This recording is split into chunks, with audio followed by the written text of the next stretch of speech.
Waalaikumsalam. Terima kasih banyak Pak Heru, walaupun agak terbata-bata, moga-moga tertangkap dari penampilan slide-nya yang sudah menyampaikan beberapa hal dan menambah lagi pertanyaan-pertanyaan masalah. Ini Pak Bambang mohon dimaklumi.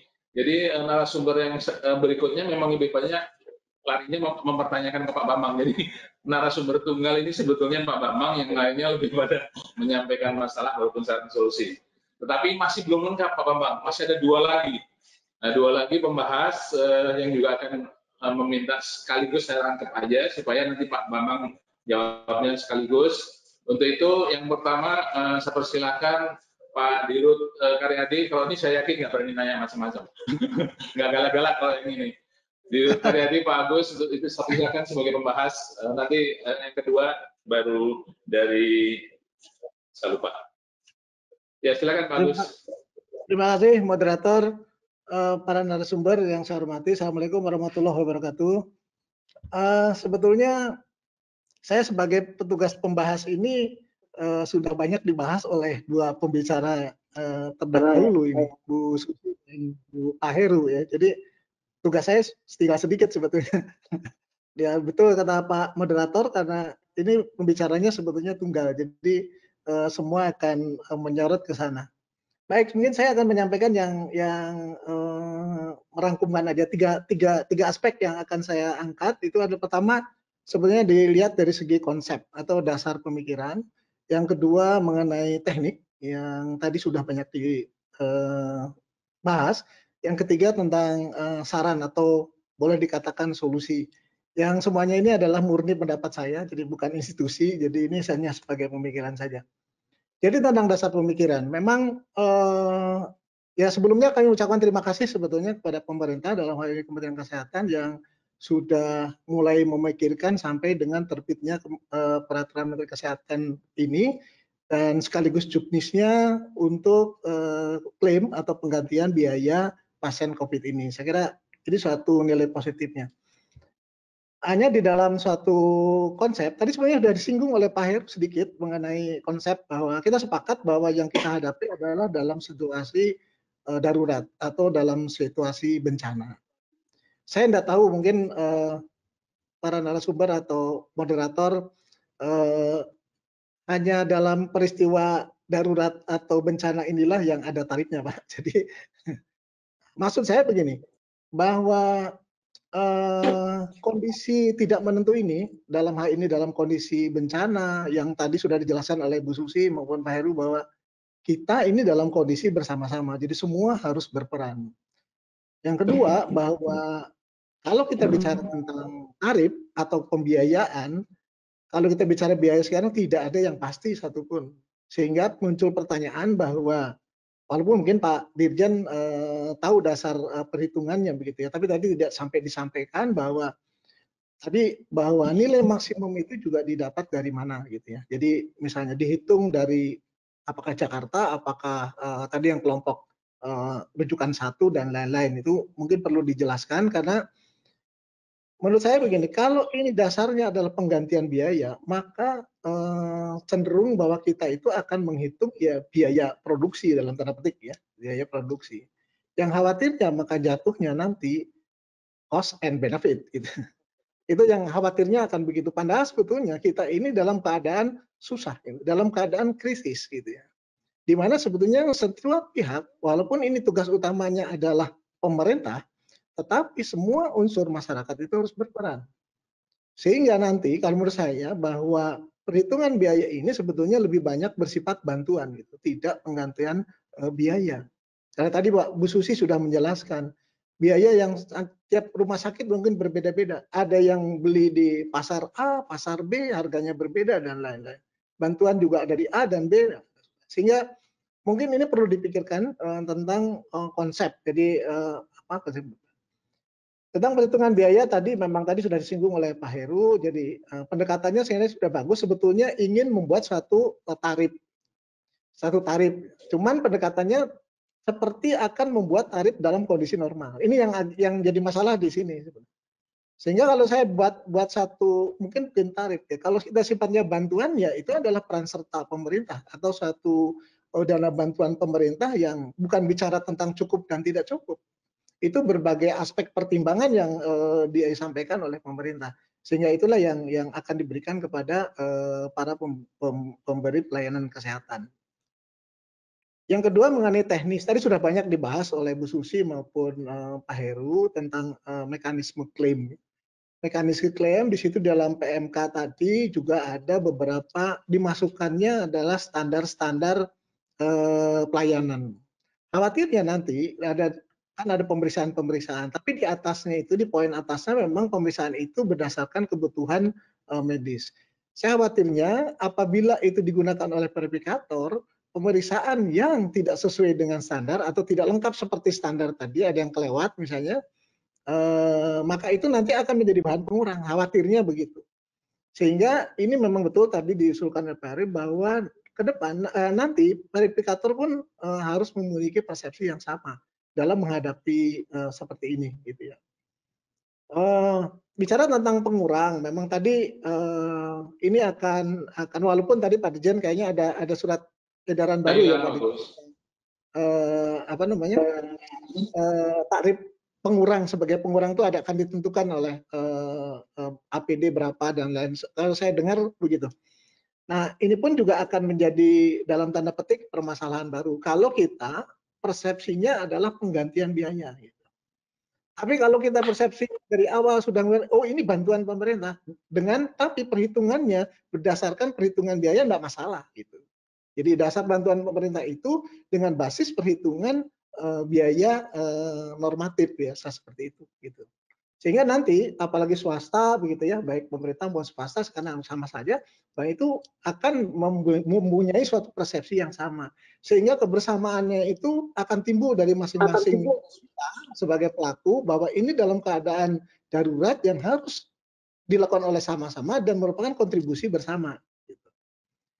Kemudian yang kami khawatirkan lagi memang tadi walaupun sudah disebut-sebut oleh Pak Dirjen di dalam beberapa slide tentang audit pasca klaim. Saya khawatirnya itu nanti ini setelah selesainya wabah ini maka kita akan disibukkan dengan persiapan-persiapan audit pasca COVID ini.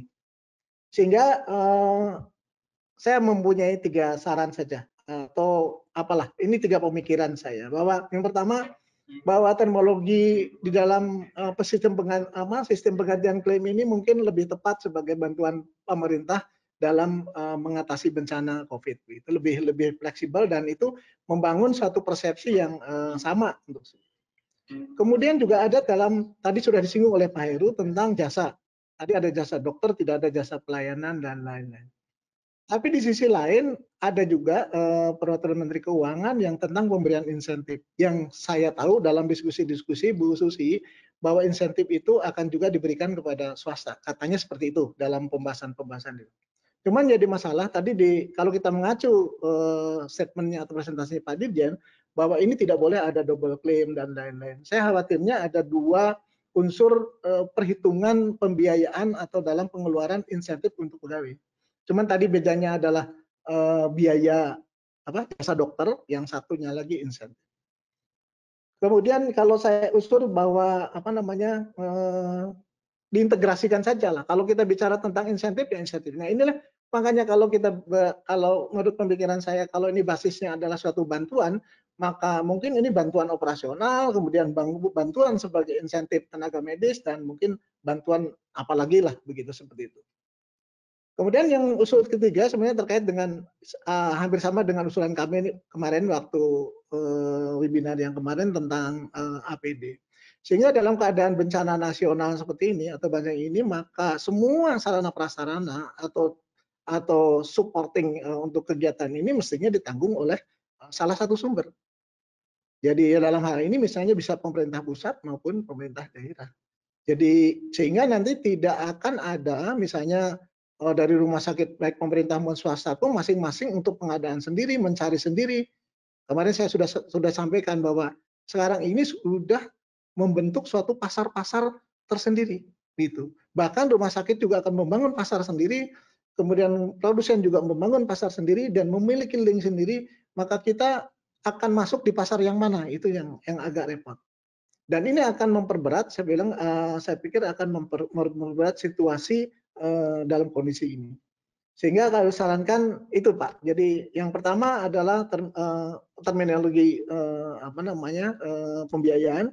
Yang kedua tentang jasa atau insentif itu digabung saja dengan jasa dalam tarif tersebut. Dan yang kedua adalah ketersediaan alat, obat, dan sarana lain adalah menjadi tanggung jawab pemerintah atau badan lain atau misalnya BNPB yang harus ditanggung secara satu pintu, dan itu akan terjamin. Sehingga kalau bisa produsen-produsen itu ya dibeli aja oleh pemerintah, sehingga didistribusikan kepada rumah sakit. Mungkin itu Pak Pri yang bisa saya sampaikan. Kurang lebihnya mohon maaf. Terima kasih atas sumbang sarannya. Assalamualaikum warahmatullahi wabarakatuh. Terima kasih Pak Agus. Beberapa masukan-masukannya juga melengkapi yang disampaikan Pak Heru dan Bu Susi. Saya tadi kelupaan ada satu pembahas, moga-moga ini juga akan meringankan beban tugasnya Pak Bambang. Staf khusus Menteri Kesehatan bidang pembiayaan, Brigjen Purnawirawan Dr. Alek Ginting SPP. Apakah sudah hadir Pak Alek? Halo Pak Alek.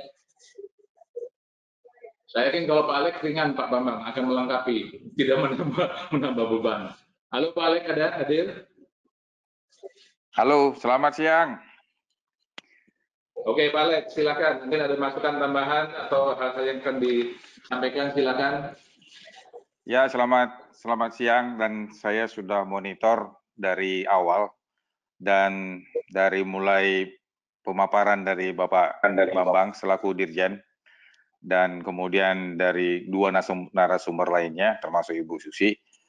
Saya lihat bahwa apa yang dipresentasikan oleh Dirjen Yankes sebenarnya sudah cukup baik dalam rangka bagaimana kita melihat rumah sakit itu sebagai satu potensi dan sebagai mitra di dalam wabah pandemi ini. Sehingga pemerintah melihat bahwa rumah sakit itu merupakan mitra strategis di dalam unsur respons, khususnya di dalam melakukan pelayanan, termasuk rumah sakit pemerintah yang vertikal maupun rumah sakit umum daerah dan rumah sakit swasta. Catatan saya memang yang menjadi persoalan kita adalah, pertama adalah soal apa yang harus menjadi titik yang harus diklaim. Karena ini yang menjadi persoalan sebagaimana yang sering terjadi di lapangan. Kebetulan di samping saya bekerja di staf khusus, saya juga masih menikmati bagaimana bekerja di rumah sakit. Jadi persoalan kriteria ini yang menjadi salah satu menjadi permasalahan tentang apa dia diklaim atau tidak. Yang pertama itu kalau dia masuk rumah sakit, misalnya dia non-COVID, kemudian dia menjadi COVID. Atau kemudian kalau dia masuk rumah sakit, dia COVID, dan ternyata dia PCR-nya negatif, dan kemudian diulangi lagi negatif. Dan kemudian yang ketiga adalah kalau misalnya dia datang dengan persiapan partus, ternyata dia akhirnya adalah OTG plus, PCR-nya positif. Sehingga ini akan terjadi persoalan di dalam pelaporan. Karena surat edaran Dirjen Yankes menyatakan kalau pelaporannya baik, baru klaimnya akan dibayarkan. Jadi ini mungkin yang menjadi salah satu di hulu yang menjadi persoalan kita dan kesepakatan kita antara menentukan waktu masuknya COVID dan pelayanannya ternyata tidak. Atau dia masuk dengan COVID ternyata ada comorbidity, atau dia dengan coincidence dengan penyakit yang lain. Ini menjadi satu catatan untuk kita sebagai penyelenggara rumah sakit dan juga yang mengatur regulasi, baik di rumah sakit swasta maupun di rumah sakit umum daerah maupun di rumah sakit vertikal lainnya. Dan yang kedua adalah dalam soal pendapatan. Kita ketahui bahwa pandemi ini mengakibatkan pendapatan rumah sakit turun. Dan pendapatan ini turun oleh karena bidang-bidang pelayanan lainnya yang menjadi primadona juga turun. Sehingga akibatnya rumah sakit kesulitan di dalam cash flow. Oleh karena itu pemerintah seharusnya dengan adanya klaim ini paling tidak bisa membantu supaya rumah sakit tersebut bisa bernafas. Jadi komponen klaim ini salah satu komponen untuk menyambung pernafasannya rumah sakit day to day. Oleh karena itu, di dalam prosesnya ini yang menjadi tanda tanya adalah kalau kita lihat surat edarannya Dirjen Yankes bahwa di situ ada dua hal dalam surat edaran tersebut. Satu, artinya pemerintah siap membayar untuk klaim kalau klaimnya baik. Yang kedua, bahwa di surat edaran itu meminta supaya semua disertakan dengan aktivasi sistem pelaporan, yaitu SISRUTE dan SISRANAP. Yang ini yang menjadi tanda tanya bagi rumah sakit kalau mereka kesulitan di dalam melakukan sistem pelaporan online. Oleh karena itu tentunya sebagai regulator, kita tentunya harus mempunyai solusi untuk ini. Kita memang ingin dan setuju ada aktivasi sistem online rumah sakit. Kita setuju bahwa ada sistem rawat inap. Tetapi ini juga jangan menjadi kendala bagi rumah sakit yang mengajukan klaim kalau misalnya sistem online-nya belum bergerak. Artinya mesti ada terobosan-terobosan di sini. Karena kita tidak mau rumah sakit itu jadi lumpuh. Karena satu-satunya harapan rumah sakit adalah klaim yang oleh karena COVID ini bisa terlaksana dengan baik, termasuk juga dari BPJS. Yang berikut juga menjadi persoalan kita adalah masalah SDM. Itu mula-mula rumah sakit ini mendapatkan pasien coronavirus dan kemudian 1-2 ternyata dia adalah confirm case dan kemudian yang lainnya PDP dan sebagian besarnya lagi ODP, akhirnya isolasi, rumah sakit kehilangan SDM karena isolasi 2 minggu. Ini juga merupakan kerugian-kerugian potensial dalam melakukan pelayanan. Di samping itu juga, kalau kita lihat setelah April, banyak dokter yang DPJP ataupun dokter umum yang ada di UGD, itu banyak yang sudah diisolasi dan dirawat inap. Ini kita pikirkan juga bahwa mereka juga harus mendapat dukungan yang secara real dari pihak rumah sakit dan juga dari pihak pemerintah. Karena tidak semua mereka yang di frontliner itu adalah mereka yang berhadapan dengan pasien itu sendiri. Tapi banyak juga komponen-komponen lain. Tapi kalau komponen utama, mereka ini sebenarnya harus mendapat dukungan yang lebih khusus sehingga insentif itu tetap membuat para dokter, para perawat bisa menjalankan tugasnya di rumah sakit. Bayangkan kalau misalnya sepertiga dari rumah sakit itu akhirnya harus isolasi mandiri. Atau seperempat dari rumah sakit masuk rawat inap. Karena belakangan ini, kalau bulan-bulan lalu kita bicara ODP, belakangan ini kita banyak bicara mengenai OTG, bahkan orang tanpa gejala dengan PCR positif. Ini juga harus kita perhitungkan kalau misalnya masalah pandemi ini akan berjalan berapa bulan lagi yang akan datang. Yang berikut juga adalah masalah kalau misalnya sistem klaim yang menyangkut verifikasi dan kemudian bagaimana pekerjaan verifikator. Ini tentu mesti ada rumusan yang sama antara klaim rumah sakit yang diverifikasi mungkin oleh BPJS, disupervisi oleh Dinas Kesehatan, harus punya pengertian yang sama di dalam mengatur klaim tersebut.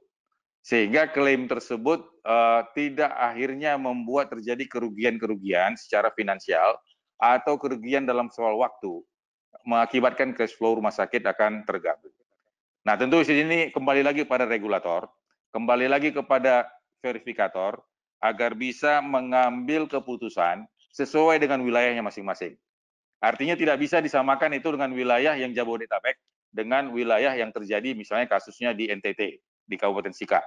Sehingga dengan demikian, klaim itu bisa berjalan sebagaimana yang diharapkan oleh dalam aturan yang dilakukan oleh Yankes, berjalan dengan sesuai dengan waktu yang telah akan ditempuh. Dan yang berikut juga adalah mengenai logistik. Logistik tentu banyak bantuan-bantuan, banyak donasi-donasi. Tapi saya kira kalau sepanjang itu donasi yang tidak mengikat dan tidak mengatur pembelanjaan, itu adalah tetap donasi. Kecuali itu diberikan sebagai bantuan yang dibiayai oleh APBN, sehingga itu bisa diperhitungkan untuk di dalam klaim. Tapi kalau itu hanya donasi oleh karena CSR dari berbagai perusahaan, saya kira itu jangan dimasukkan sebagai perhitungan di dalam pengajuan klaim. Karena APD komponen yang paling utama di dalam pelayanan rumah sakit. Dan APD itu komponennya besar. Oleh karena itu, kita jangan memperhitungkan logistik itu menjadi bagian dari perhitungan pengurangan klaim yang ada. Dan saya setuju tadi dengan usulan dari rumah sakit swasta bahwa insentif PPH ini harus bisa kita koordinasikan. Tentunya ini akan pekerjaan rumah kita untuk lintas kementerian. Termasuk juga di situ insentif pajak. Karena masalah pajak ini masalah beban bagi rumah sakit swasta. Dan kita tahu bahwa rumah sakit swasta banyak yang sudah dedicated untuk pelayanan COVID. Dan kita berterima kasih terhadap rumah sakit swasta yang sudah dedicated. Apakah dedicated satu rumah sakit atau satu wing atau beberapa kamar, tapi paling tidak kita sudah bisa memberikan apresiasi melalui koordinasi lintas kementerian agar bisa mendapatkan insentif ataupun pengurangan pajak sebagaimana yang tadi telah kita lakukan. Dan Bapak Ibu sekalian, kita juga bisa melihat bahwa di dalam pengobatan COVID, kita tidak mengobati PCR. Kita tidak mengobati rapid test. Yang kita obatin itu adalah pneumonia. Jadi pneumonia itu bisa ringan, sedang, dan berat. Dan itu ada ukurannya dan ada kriterianya, apa intervensi-intervensinya, dan kapan itu masuk ICU, dan kapan itu intermediate. Sehingga penghitungan itu sebenarnya jelas, kalau kita bisa melakukan itu. Tapi sepanjang kita menunggu PCR, ini akan terjadi delayment, penundaan. Kalau terjadi penundaan, biaya akan makin tinggi, cost makin tinggi. Tapi kalau dia tanpa memperhitungkan PCR, tapi kita melihat kriteria klinis, dan ini pneumonia, dan kita bisa intervensi, maka dia akan semakin cepat dia masa tinggalnya di rumah sakit. Yang terjadi kenapa masa tinggalnya berlama-lama? Karena terlambat mendapat kloroquine, telat mendapat oseltamivir, telat mendapat azitromisin. Kenapa telat? Karena menunggu PCR. Ini menjadi persoalan, atau menunggu rapid test. Sehingga masa tinggalnya di rumah sakit makin panjang. Belum lagi menyangkut comorbidity. Oleh karena itu sebenarnya semakin early kita lakukan intervensi, semakin sedikit length of stay-nya di rumah sakit. Dan ini akan menguntungkan bagi rumah sakit di dalam pelayanan. Yang berikut lagi adalah di dalam rangka SDM, tentu kita harus bisa melakukan penghematan. SDM itu adalah cost yang paling tinggi. Kita tidak mau dokter itu gugur. Karena kalau gugur itu nilainya MM-an itu. Itu adalah aset yang mahal. Oleh karena itu, kita juga harus bisa mengatur bagaimana pelayanan mereka supaya mereka juga ada fase istirahat. Termasuk juga para perawat. Tidak bisa kita fullkan mereka terus-menerus ada di UGD. Jadi ada masa-masa mereka supaya ada pemulihan. Sehingga dengan demikian SDM ini juga yang sebagai salah satu aset kita nggak kehilangan. Kita sudah hampir kehilangan dokter hampir lebih di atas 20-an. Itu yang masih dilaporkan, belum lagi yang lain. Jadi ini juga adalah salah satu yang harus kita perhitungkan sehingga kita mempunyai perhatian terhadap mereka. Kita berterima kasih kepada Menteri Keuangan bahwa mereka yang meninggal atau gugur di pelayanan akan mendapat santunan. Tapi kita juga tidak ingin dokter kita, para medis kita, perawat kita gugur walaupun ada SK Menteri Keuangan. Oleh karena itu, saya mengapresiasi surat edaran yang telah diatur oleh Dirjen Dinkes, tapi tentu perlu petunjuk-petunjuk teknis yang lebih tajam, sehingga ini bisa mengatur di daerah maupun di pusat, di rumah sakit swasta maupun di rumah sakit daerah. Demikian Pak Pri, terima kasih. Terima kasih banyak Pak Alex selaku staf khusus Menteri Bidang Pembiayaan.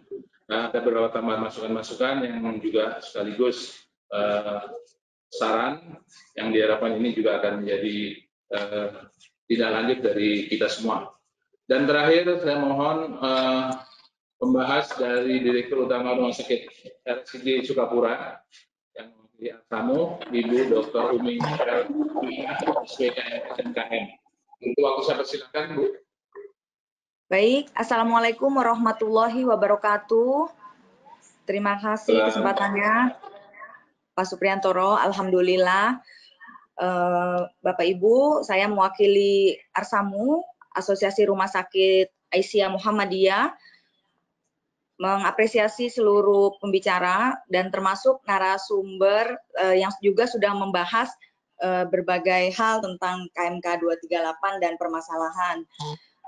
Arsamu melaporkan juga Bapak bahwa dari 127 rumah sakit, 64 rumah sakit Muhammadiyah Aisyah sudah melayani pasien COVID-19 dan sudah hari ini mencapai 2.335 pasien.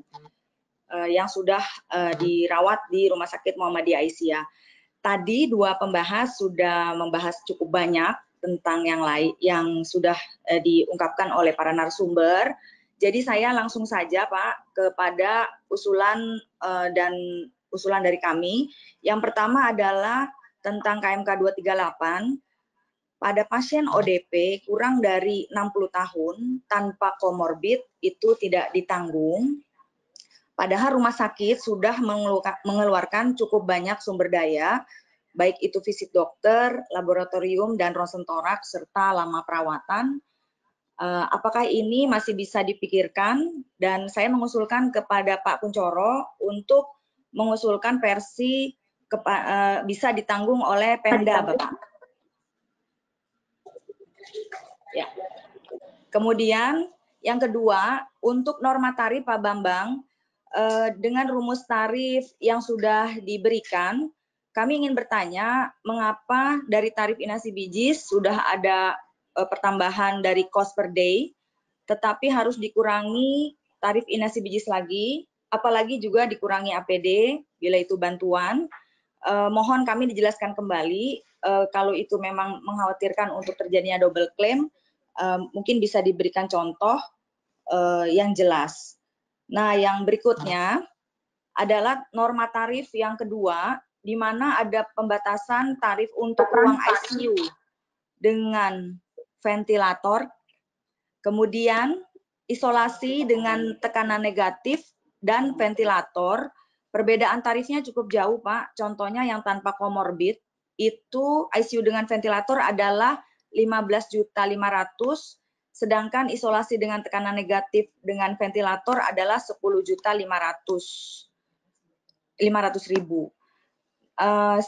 Sedangkan kita tahu bahwa isolasi tekanan negatif juga memerlukan sumber daya yang besar, di mana ada negative flow yang harus kami berikan alat di situ.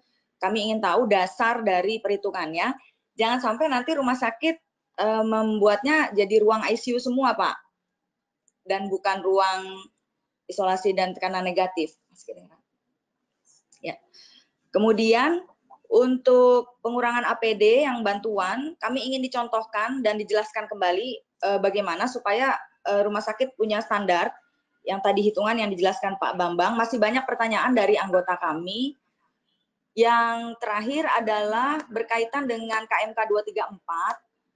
Mengapa PCR hanya dilakukan di lab rumah sakit pemerintah TNI Polri, tetapi rumah sakit swasta tidak diberikan? Saya setuju dengan pembahas yang sebelumnya bahwa karena menunggu proses PCR ini, result yang dikeluarkan oleh rumah sakit menjadi sangat besar, dan kalau bisa rumah sakit swasta bisa diizinkan, Pak. Katakanlah misalnya Arsamu dibolehkan salah satu rumah sakitnya, dan kalau bisa juga biayanya ditanggung oleh pemerintah. Begitu, Bapak. Jadi dapat disimpulkan pembahasan kami adalah yang tadi ODP untuk pasien itu diusulkan kepada Pemda, dan lain-lain tadi yang dari pembahas sebelumnya kami juga setuju. Terima kasih Bapak, itu bahasannya. Assalamualaikum warahmatullahi wabarakatuh. Waalaikumsalam warahmatullahi wabarakatuh. Terima kasih baru membahas. Saya akan kembalikan dulu catatan Pak Bambang. Untuk saya lihat ada 20 lembar itu yang ada di meja depannya Pak Bambang. Silakan Pak Bambang, tapi berapa ada pertanyaan yang sama dan saling yang sama untuk dijawab. Ya, terima kasih Pak Pri. Ya. Laporkan dulu bahwa saat ini diikuti peserta oleh sejumlah peserta online ada 500 lebih dan live streaming juga 500 lebih dengan pendaftar 1.500. Jadi 1.000 lebih peserta yang mendengarkan acara webinar kita. Silakan Pak Bambang. Ya, terima kasih Pak Pri dan Bapak Ibu semuanya. Saya kira hal yang bagus yang sudah disampaikan oleh jadi semuanya pembahas semua itu tadi. Bukan narasumber tapi pembahas semua. Jadi pembahasnya ada 6 orang ya. Narasumber 1. Terima kasih. Saya kira hal yang bagus. Sekali lagi terima kasih. Mungkin ada beberapa hal yang saya bisa kelompokkan terkait dengan konsep. Yang kedua terkait dengan komponen biaya, terkait dengan aspek klinik, kemudian terkait dengan norma tarifnya sendiri, kemudian juga tadi terkait dengan pengurang dan terkait dengan persyaratan-persyaratan, terutama tadi untuk RS online, Gisrute, dan Siranat. Jadi sekali lagi kalau kita perhatikan KMK ini, itu adalah penggantian biaya perawatan. Ya, kalau kita perhatikan itu penggantian biaya. Saya yakin bahwa tadi betul yang disampaikan, karena situasi sekarang ini kan layanan rumah sakit semuanya turun. Cash flow juga terganggu, sedangkan rumah sakit tetap harus membiayai seluruh aktivitasnya, termasuk membiayai SDM. Maka dari itu, di dalam penggantian biaya ini, jangan sampai walaupun dalam situasi bencana, dengan kemampuan negara yang ada, itu juga jangan sampai rumah sakit itu rugi. Tapi negara juga harus bisa mengatur pengendalian ini sesuai dengan biaya yang mendekati biaya yang dikeluarkan oleh rumah sakit. Sehingga bantuan-bantuan yang diberikan melalui APBN itu yang supaya tidak terjadi double pembayaran. Jadi yang menjadi pengurang adalah biaya yang dikeluarkan oleh BNPB maupun Kementerian Kesehatan. Untuk donasi dari APBD, donasi dari filantropi, donasi dari manapun, itu dipersilakan untuk dimanfaatkan dan bisa digali bersama.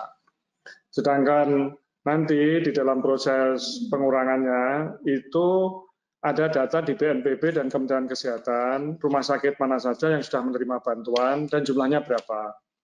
Pengurangnya nanti tidak tiap kasus klaim, tetapi pada periode tertentu. Misalnya pada 2 minggu itu, kan klaim bisa tiap 2 minggu. Maka tiap 2 minggu itu, bantuan apa saja yang sudah diterima dari data yang ada, kemudian nanti dilakukan pengurangan. Kemudian ini nanti akan ada, ini BPJS juga ikut Pak Bri ya, nanti mungkin bisa memberikan komentar. Jadi Dr. Budi, terima kasih mengikuti dari awal, nanti pada akhir setelah saya mohon untuk bisa memberikan komentarnya. Jadi sekali lagi, bahwa agar tidak terjadi tadi penumpukan sebetulnya sumber daya yang ada, ya terutama APD dan obat. Maka dari itu, APD yang harganya fluktuatif itu menjadi bagian dari intervensi yang dilakukan pemerintah.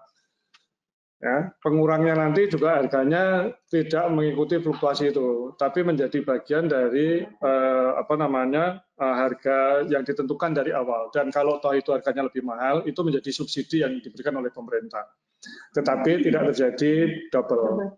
Misalnya saja APD itu ada yang harganya awalnya 375 overall ya, kemudian sekarang bisa mendekati 700 atau 800 ribu.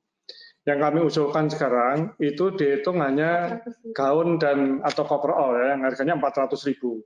Ini yang sedang kami dorong. Jadi kalau nanti rumah sakit menyelenggarakan diri dipersilakan, tapi paling tidak pemerintah mendorong mendistribusikan. Kalau semuanya harus disediakan pemerintah itu juga berat, karena untuk pendistribusian dan sebagainya itu juga tidak gampang. Kami khawatir dan juga faktanya tidak semuanya bisa terdistribusi dengan kecepatan waktu yang ada. Kalau toh barangnya ada, itu belum tentu juga bisa terdistribusi dengan baik. Sehingga ini tetap ada bantuan, kemudian ada pengurang, tapi pengurang itu tidak memberatkan rumah sakit. Kami juga menghitung dari komponen biaya yang ada, itu sebetulnya komponen-komponen biaya itu kami hitung. Kami memang menggunakan, karena kita perlu waktu cepat, pada waktu awal itu yang memberikan perawatan penuh adalah Persahabatan dan RSPI. Sehingga kami menggunakan kertas kerja dari 2 rumah sakit ini. Walaupun kami juga meminta pembanding dari beberapa rumah sakit kelas A yang lain. Jadi dengan standar pelayanan yang ada di RSPI dan Perjabatan, kami menghitung membuat kertas kerja untuk menghitung komponen biaya. Nah, sehingga komponen biaya tadi itu dimasukkan semuanya. Tadi misalnya dari Pak Heru terkait dengan dokter, ya maksudnya itu semua komponen di situ ya, itu tergabung di situ. Terkait dengan biaya visitor dan sebagainya. Itu masuk di sana. Nah, maka dari itu, karena di Permenkes 59 itu menggunakan inasibijis untuk bencana, maka kami harus memasukkan komponen inasibijis ini agar konsisten. Tetapi kalau kita masukkan dua-duanya, maka akan terjadi double bayar. Ya, termasuk rawat inap, biaya akomodasi, biaya administrasi, dan sebagainya. Maka tetap kami menggunakan inasibijis, tapi A dikurangi A. Gitu, jadi hilang. Gitu. Sebetulnya konsep ini juga sebetulnya mau mengakomodir cost per day. Ya, cost per day. Tetapi harus mengikuti inasibijis, maka semuanya harus mengikuti inasibijis. Di sini yang kemudian kita membuat norma rumus ini bersama-sama pada waktu itu, kemudian menghasilkan norma seperti itu. Jadi sebetulnya yang digunakan kalau seperti ini, kita tetap menggunakan PMK 59, masuk di sini. Tetapi yang digunakan sebetulnya pada realnya itu adalah cost per day. Ya, yang dihitung berdasarkan kertas kerja dari dua rumah sakit yang dari awal memberikan layanan COVID ini. Dan diharapkan dengan layanan yang ada di dua rumah sakit besar ini dengan standar yang sudah ada itu bisa memfasilitasi untuk semua rumah sakit yang lain. Kemudian terkait dengan pelaporan, sebetulnya begini, kami juga nanti mungkin gini, ada kasus-kasus di rumah sakit yang kesulitan membuat laporan dan sebagainya, itu saya kira case yang nanti bisa kita kecualikan. Tetapi perlu kami sampaikan, sampai hari kemarin, itu sudah ada 856 rumah sakit yang membuat laporan harian. Ya, jadi karena kalau kita lihat misalnya, rumah sakit rujukan itu ada 132, kemudian rumah sakit rujukan yang ditetapkan gubernur ada sekitar 532 atau 550, maka total ada sekitar 660-670. Sekarang sudah 856. Jadi saya yakin juga banyak rumah sakit di luar rumah sakit rujukan maupun rumah sakit yang ditetapkan gubernur sebagai jejaring rujukan itu sudah memberikan layanan dan sudah mengisi. Untuk Siranap, Sisruto ini juga sudah lama, aplikasi ini sudah ada, sudah digunakan oleh rumah sakit, hanya kedisiplinan rumah sakit untuk mengisi. Siranap itu kan sebetulnya kalau rumah sakit yang IT-nya sudah baik, itu bisa real time, ya, setiap pasien yang pulang kemudian berubah di situ. Nah, data tempat tidurnya.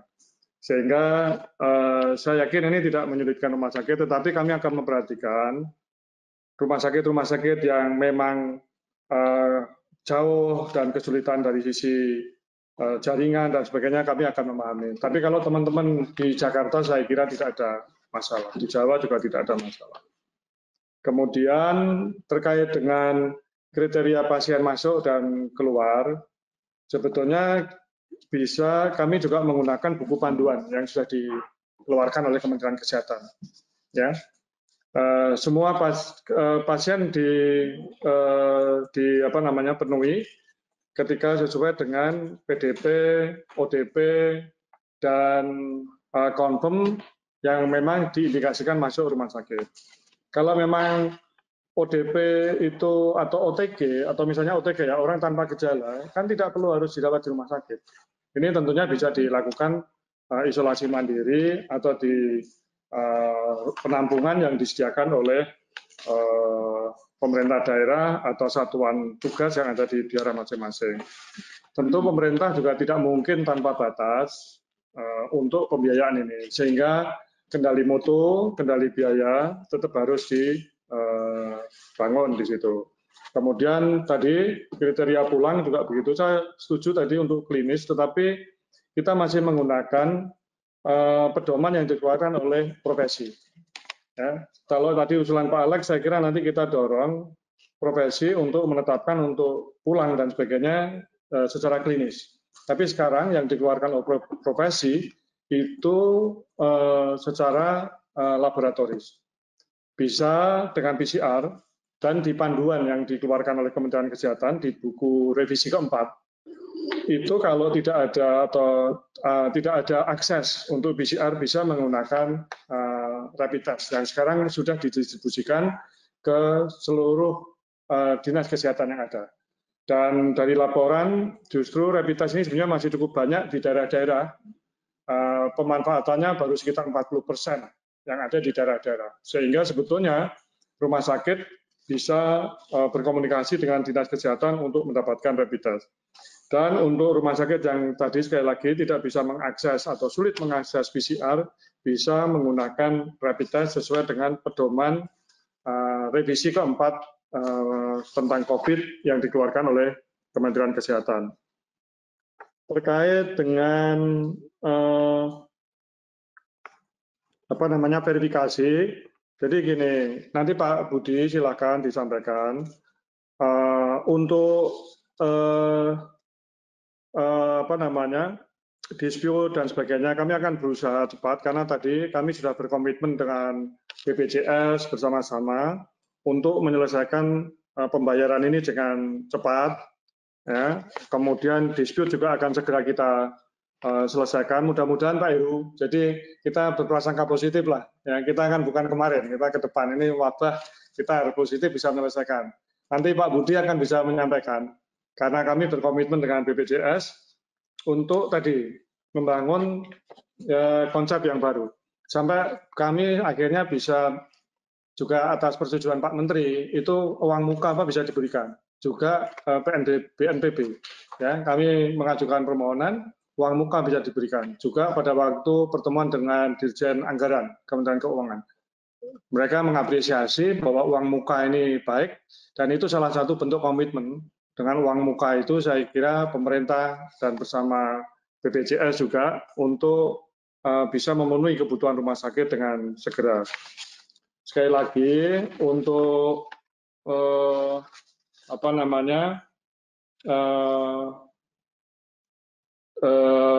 pasien yang masuk dan sebagainya tadi mengikuti kriteria yang ada di buku pedoman revisi keempat. Kemudian untuk yang ringan tanpa gejala itu tidak indikasi rawat di rumah sakit. Rumah sakit digunakan untuk merawat pasien-pasien yang berat. Untuk yang ringan, sedang bisa dilakukan isolasi mandiri atau dilakukan di rumah darurat yang dibangun oleh pemerintah daerah masing-masing. Terima kasih Pak Bri. Izin Pak Budi untuk bisa menyampaikan dari BPJS terkait dengan verifikasi.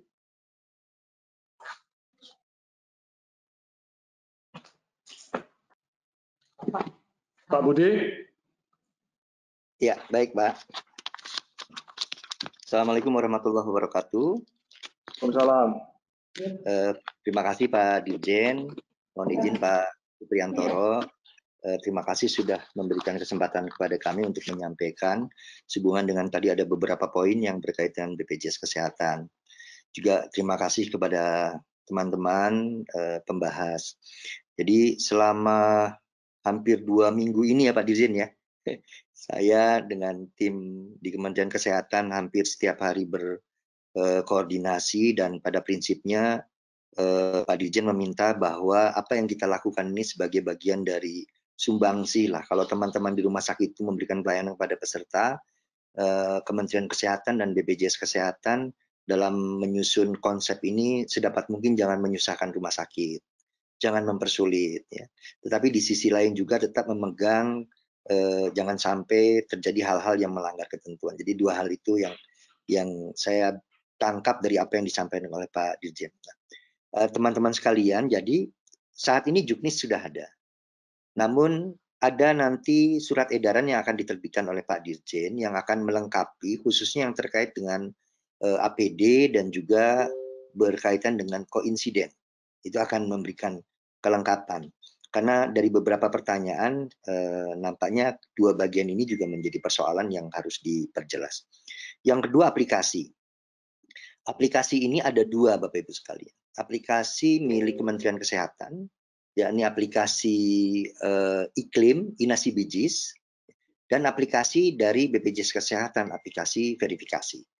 Aplikasi iklim tampilannya berubah. Mengapa demikian? Karena akan ada cost per day, ya. Kemudian aplikasi kami pun bukan aplikasi yang sama dengan program JKN, jadi nanti akan berbeda.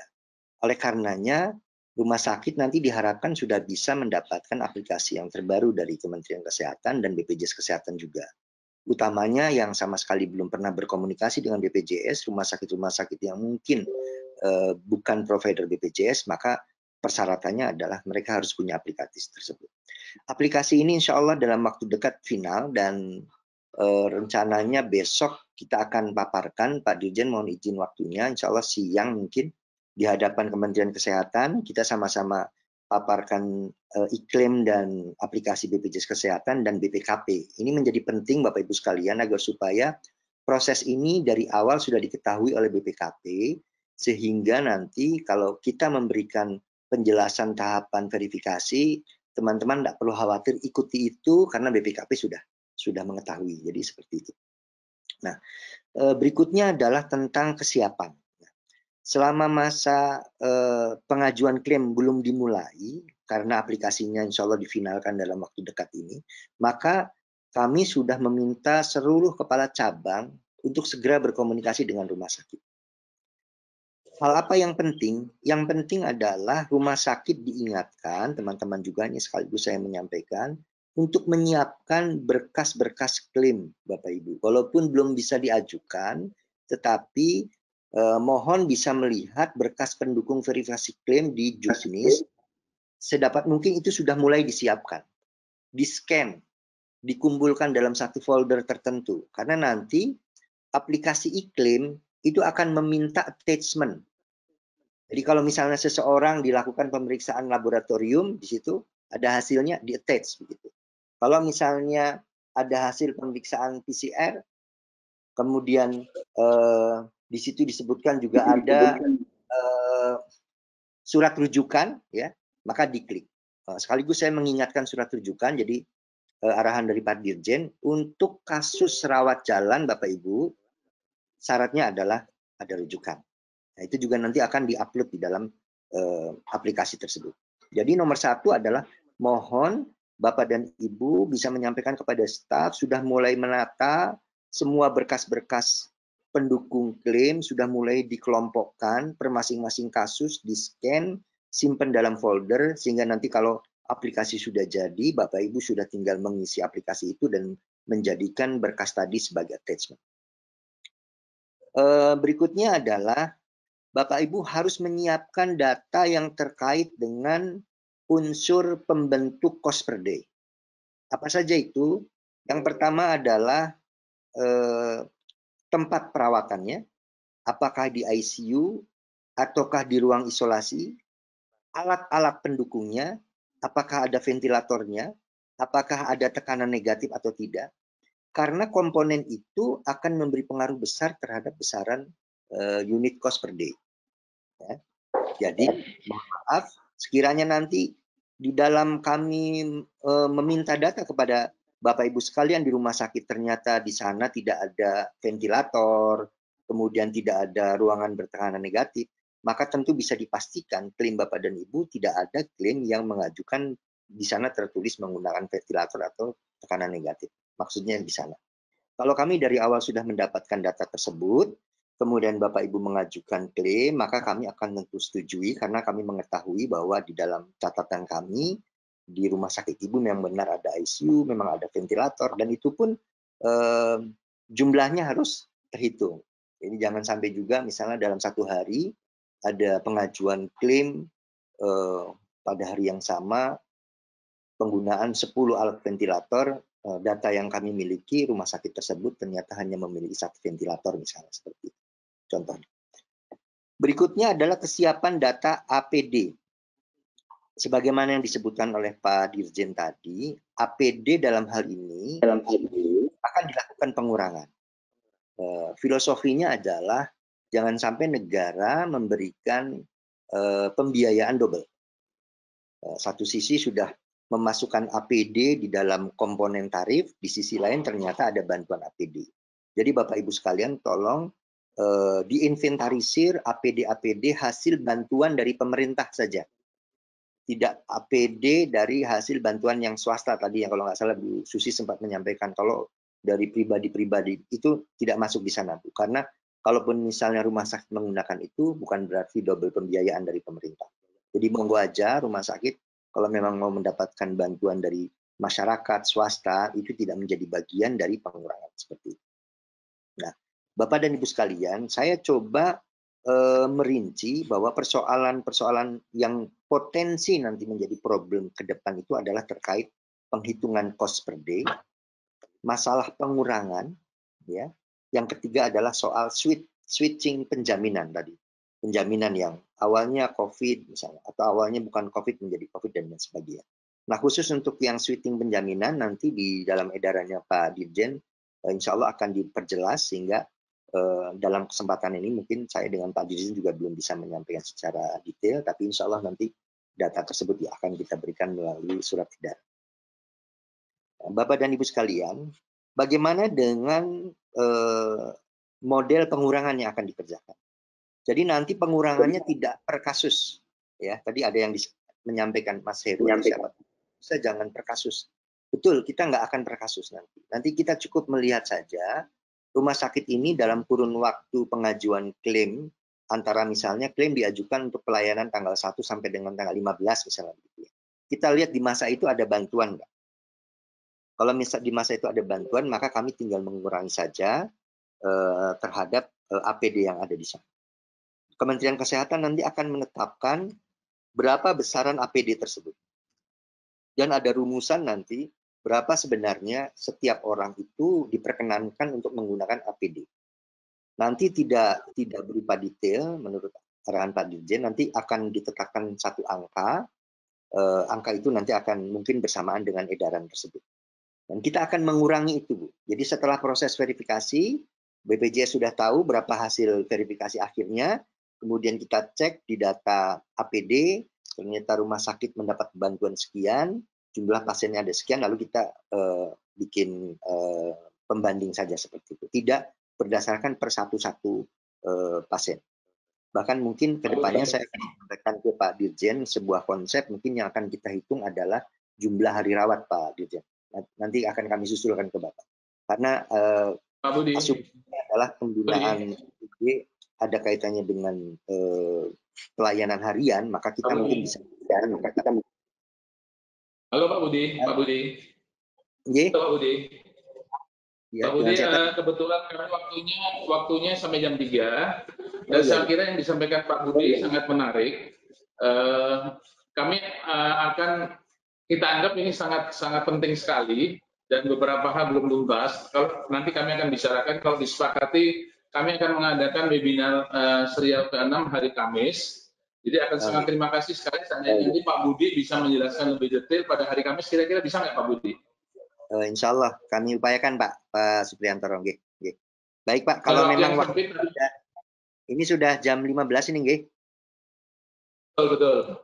Dan saya sebenarnya penjelasan Pak Budi sangat penting, dan saya pikir teman-teman juga memerlukan lebih detail, walaupun ini belum selesai, tapi paling tidak bagaimana rumah sakit mempersiapkan diri sebelum berbagai aplikasi ini datang, sehingga nanti begitu aplikasi ini jadi, rumah sakit sudah dengan mulus tinggal menyampaikan tadi beberapa sudah disampaikan, tapi kelihatannya dalam waktu yang sempit ini, apa yang disampaikan Pak Budi jadi terlalu pendek. Justru itu untuk kami tidak akan banyak narasumber, karena toh juga ini banyak, hanya narasumbernya satu, Pak Bambang. Kami akan lebih banyak diskusi. Pak Bambang kalau boleh nanti juga ditunjuk satu dari Kemenkes, Pak Bambang, hari Kamis, eselon 2 atau eselon 3 tidak apa-apa. Yang penting tahu strategi, sehingga nanti akan ada 2 saja, dari BPJS dan dari Pak Bambang, dan kesempatannya setelah itu akan lebih banyak diskusinya. Dan kami mohon maaf sekali kepada para peserta yang mungkin sudah hadir, tetapi chatting-chatting yang ada akan dijawab, nanti akan kami kirimkan juga ke Pak Bambang dan ke Pak Budi, akan kami jawab pada hari Kamis. Jadi hari Kamis merupakan seri kedua, karena saya yakin ini sesuatu yang sangat penting, dan berbagai hal yang tadi ditanggapi pun memerlukan diskusi-diskusi lagi. Dan untuk itu, sekali lagi saya mohon maaf kepada seluruh peserta dan pendengar yang mungkin sudah ada menyiapkan pertanyaan, atau mungkin saya berikan kesempatan Bu Maria. Bu Maria. Halo Bu Maria. Iya Pak Pri. Oke. Apa saya tutup dulu, saya lanjutkan Kamis, atau ada mau pertanyaan dan menyampaikan sesuatu?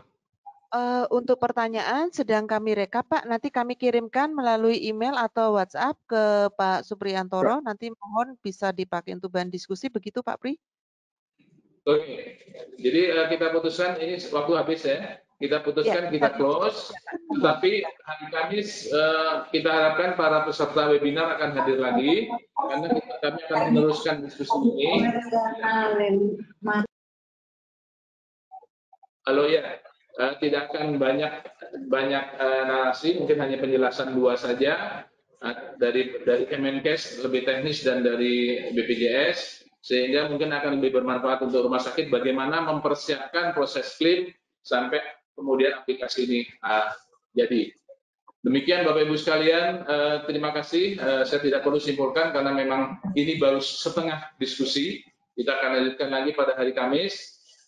Dan terima kasih sekali Pak Bambang yang dengan penuh waktu telah meluangkan waktunya 3 jam untuk hal ini dan dengan berbagai penjelasan. Saya yakin memang teman-teman belum puas, tetapi kita apresiasi ikhtiar dari pemerintah untuk memberikan penggantian biaya ini. Semoga betul-betul segera terrealisir dan nilainya betul-betul sepadan dengan apa-apa yang telah dikeluarkan oleh rumah sakit. Dan tentunya ini merupakan kerjasama bersama, sehingga baik rumah sakit, pemerintah, semuanya akan mampu kita sama-sama menyelesaikan masalah pandemi ini dengan sebaik-baiknya. Sekali lagi terima kasih, mohon maaf, dan para narasumber, para pembahas, terkhususnya Pak Bambang, dan juga para peserta yang telah mengikuti ini, kita tutup. Terima kasih. Wassalamualaikum warahmatullahi wabarakatuh. Waalaikumsalam warahmatullahi wabarakatuh.